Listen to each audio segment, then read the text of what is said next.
இது கண்டிப்பாக தரிசிக்க வேண்டிய ஒரு முக்கியமான இடம். வணக்கம் நண்பர்களே, இன்னைக்கு நாம் ஒரு அற்புதமான சிவபெருமானின் கோயிலை பற்றி தான் பார்க்க போகிறோம். இது எங்கே இருக்குது தெரியுமா? தஞ்சாவூர் பக்கத்தில் காவிரியும் குடமுருட்டியும் ஓடுற இடத்துக்கு நடுவில் இருக்கிற திருப்பூந்துருத்தி புஷ்பவனேஸ்வரர் கோயில். பொதுவாக 2 ஆறுகளுக்கு நடுவில் இருக்கிற மேடான பகுதியை துருத்தின்னு சொல்லுவாங்க. பழங்காலத்தில் இங்கே நிறைய பூக்கள் பூத்து குலுங்குனதால் இந்த இடத்துக்கு பூந்துருத்தின்னு ரொம்ப அழகான ஒரு பேர் வந்துச்சு. இந்த கோயிலோட வரலாறு ரொம்பவே சுவாரஸ்யமானது. ஒரு முறை திருநாவுக்கரசர், அதாவது நம்ம அப்பர் பெருமான், இந்த கோயிலை தன் கைகளால் சுத்தம் செஞ்சுட்டு இருந்தார். அந்த வழியாக வந்த திருஞான சம்பந்தர் அப்பர் சுத்தம் செஞ்ச இடத்தை தன் காலால் மிதிக்க தயங்கி கோயிலுக்கு வெளியே நிற்கிறாரு. அப்போ அவருக்கு தரிசனம் தரணும்னு சிவபெருமான் அங்கே இருந்த நந்தியை கொஞ்சம் விலகச் சொன்னாராம். இன்றைக்கும் நீங்கள் இங்கே போனால் நந்தி கொஞ்சம் விலகி இருக்கிறத பார்க்கலாம்.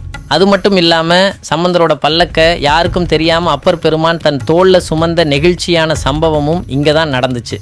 இங்கே சிவபெருமான் சுயம்பு மூர்த்தியாக அருள் தர்றாரு. கோஷ்டத்தில் வீணை வச்சிருக்கிற வீணா தட்சிணாமூர்த்தி, அப்புறம் ஒத்த காலில் தவம் செய்கிற துர்க்கை அம்மன் சிலைகள் எல்லாம் ரொம்பவே ஸ்பெஷல். இன்னொரு ஆச்சரியமான விஷயம் என்னென்னா, காசிப முனிவரோட தவத்துக்கு மெச்சி இங்கே இருக்கிற கிணத்துல 13 கங்கை நதிகளை சிவபெருமான் பொங்கி எழச் செஞ்சாருன்னு சொல்கிறாங்க. அமாவாசை அன்னைக்கு இங்கே கிரிவலம் வந்தால் பித்ருதோஷம் நீங்கும்னு ஒரு நம்பிக்கை இருக்குது.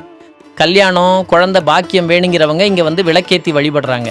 நீங்கள் எப்போவாச்சும் தஞ்சாவூர் இல்லைன்னா திருவையாறு பக்கம் போனீங்கன்னா கண்டிப்பாக இந்த அமைதியான கோயிலுக்கு ஒரு முறை போயிட்டு வாங்க. இந்த தகவல் உங்களுக்கு பிடிச்சிருந்தா வீடியோவை லைக் பண்ணுங்கள், உங்கள் நண்பர்களுக்கும் ஷேர் பண்ணுங்கள். தொடர்ந்து இது போல் நிறைய விஷயங்களை தெரிஞ்சுக்க நம்ம தமிழ் டூர் சேனலை சப்ஸ்கிரைப் பண்ணிக்கோங்க. நன்றி.